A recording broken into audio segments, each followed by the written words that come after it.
এই মৃত্যুদণ্ডের রায়ের মাধ্যমে সমস্ত বাঙালি জাতি একটা আনন্দ উচ্ছ্বাস এবং বাংলার আকাশে জমে থাকা যত কালো মেঘ ছিল সবই দূরীভূত হয়েছে। আশা করি ভবিষ্যতে আস্তে আস্তে যত ধরনের তার হয়ে জনগণের উপরে নানান ধরনের প্রত্যেকের বিচার এই বাংলার মাটিতে এইভাবেই হবে, এটাই আমাদের আশা। আমরা আমাদের ন্যাশনাল ডেমোক্রেটিক পার্টির প্রতিষ্ঠাতা বার্ষিকী আমাদের একটা র্যালি ছিল, সেখানে আমাদের মূল আলোচনা বিষয় ছিল যেন খুনি হাসিনার দ্রুত ফাঁসির রায় হয় এবং বিচার যেন খুব দ্রুত হয়। তো সেইটা ঠিক 1.5 মাসের মাথায় আমরা এই ধরনের একটা রায় পেয়ে আমরা দলীয়ভাবেও এখানে অনেক বেশি আমরা আমাদের আকাঙ্ক্ষার প্রতিফলন হয়েছে। সেই সাথে জুলাই আন্দোলনের যারা শহীদ হয়েছে এবং আহত আছে তাদেরও মোটামুটি এখানে তাদের চাওয়া পাওয়া মূল্যায়ন এবং প্রতিফলন ঘটেছে। যাই হোক, আমি মূল আলোচনায় আসতেছি। আমাদের আজকের সংবাদ সম্মেলনের মূল উদ্দেশ্যই হলো যে আমরা প্রায় 17-18 বছর বিএনপি জোটের সাথে আমরা যে সমন্বয় করে আন্দোলন সংগ্রাম এবং হামলা মামলা নানান বিষয়ে আমরা একসাথে একাত্মতা করে আমরা আন্দোলন করেছি। ঠিক আমাদের ন্যাশনাল ডেমোক্রেটিক পার্টি এনডিপির সঙ্গে বিএনপি এবং জামাতের সবচেয়ে কঠিন যে মুহূর্তগুলো ছিল সেই মুহূর্তের মধ্যে শুধুমাত্র আমাদের দলের উপরেই ভর করে প্রায় 2500-এর উপরে রাজনৈতিক কর্মসূচি আমরা একসাথে পালন করি।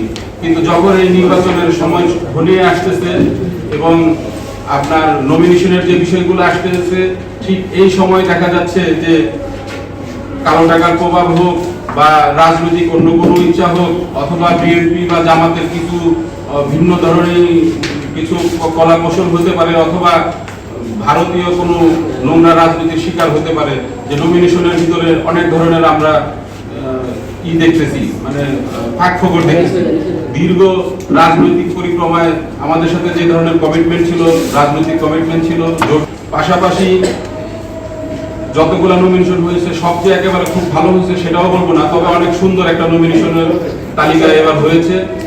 সেখান থেকে কিছু কিছু জায়গায় অন্তত তাদের যে ব্যাখ্যা ছিল, যদি কোনো প্রার্থী ভিন্ন ধরনের আচরণ করে থাকে অথবা কারো বিরুদ্ধে কোনো অভিযোগ থাকে অথবা জনগণ যদি প্রত্যাখ্যান করে, সেই ক্ষেত্রে তারা নতুন করে চিন্তা করবে। একইভাবে আমরা যারা জোটভুক্তিও যারা বিভিন্ন আসনে আমরা নির্বাচনের চিন্তা ভাবনা করেছি, যেখানে যে বিষয়গুলো একটু আরেকটু দ্রুত সিদ্ধান্ত নেওয়ার ব্যাপারে বলবো, আমরা আমাদের প্রচেষ্টাও চালিয়ে যাচ্ছি। কারণ যত সময় চলে যাচ্ছে ততই আমাদের প্রস্তুতির ব্যাপারটা থেকে যায়। তো সেই একটা সুষ্ঠু পরিকল্পনা এবং প্রস্তুতির জন্য বাকি যে গ্যাপগুলো আছে এগুলো দ্রুত মিট আপ করার জন্য আমরা বিএনপি এবং অন্যান্য যে যারা আমাদের সাথে সংযুক্ত আছে তাদেরকেও বলবো যে এই বিষয়গুলো দ্রুত একটা সমাধান দেওয়ার জন্য। তো ক্ষমতায় থাকার পরে কিছু মানুষ হয়তো তাদের কিছু জিনিস হয়তো ভালো লাগতে পারে, সেই ক্ষেত্রে কিছু মানুষের কিছু ভোটের যে ভোটের বিষয়টা হয় প্রার্থী কেন্দ্রিক। তো দীর্ঘদিন যারা ভোট দিতে পারে নাই, ভোট না দিতে পারার কারণে মানুষের প্রথম ক্ষোভটাই আমি ভোটার হই কিন্তু ভোট দিতে পারি নাই, এজ এ নাগরিক হিসাবে আমার কোনো এখানে কোনো মানে বলারই কোনো সুযোগ ছিল না। তো সেই ক্ষেত্রে এখন যারা ভোটার, আমাদের নতুন ভোটারের সংখ্যা সবচেয়ে বেশি, এখন অলমোস্ট 70% নতুন ভোটার যারা কখনো ভোটের স্বাদ গ্রহণ করেন না। তো এই ব্যক্তিগুলা কিন্তু একটা বড় ধরনের আন্দোলনের ফলে, জুলাই আন্দোলনের ফলে তারা তাদের চিন্তা চেতনাটা একটু ভিন্নভাবে নেওয়ার সুযোগ পাচ্ছে। তো যেহেতু ভিন্নভাবে নেওয়ার সুযোগ পাচ্ছে, আমি নিজে যেটা দেখেছি আমার বাস্তব অভিজ্ঞতা থেকে বলি যে এত বড় বিশাল জুলাই আন্দোলনে যারা আওয়ামী লীগের কিছু কিছু কাজের পক্ষে ছিল, ভালো কাজের পক্ষে ছিল, সেই লোকগুলো কিন্তু ওই আন্দোলনে শরীক হয়ে আওয়ামী লীগের বিতাড়নের পিছনে তারা কাজ করেছে। তবে তারা কিন্তু যারা আওয়ামী লীগের পক্ষে থেকেও যখন আওয়ামী লীগের অন্যায় অত্যাচার গুম খুন মেনে নিতে পারে নাই, তারা মুহূর্তের ভিতরে মডিফাই হয়ে কিন্তু তারা আন্দোলনে শরীক হয়েছে, হাসিনার পছন্দ ত্বরান্বিত করছে।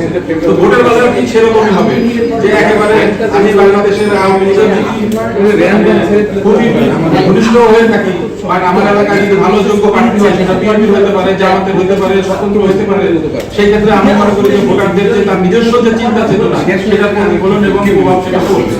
বেশিরভাগ নতুন ভোটার হওয়ার কারণে আমাদের যেটা মানে অ্যানালাইসিস, সেই অ্যানালাইসিস তারা বলে যে নতুন ভোটাররা তারা যোগ্য প্রার্থীকে বেছে নিবে। তো যোগ্য প্রার্থীদেরকে বেছে নেওয়ার সুযোগটা তারা পাবে, এই প্রথম তারা ভোটের মাধ্যমে তাদের ভোটাধিকার প্রয়োগ করতে পারবে বলে আমরা আশা করি।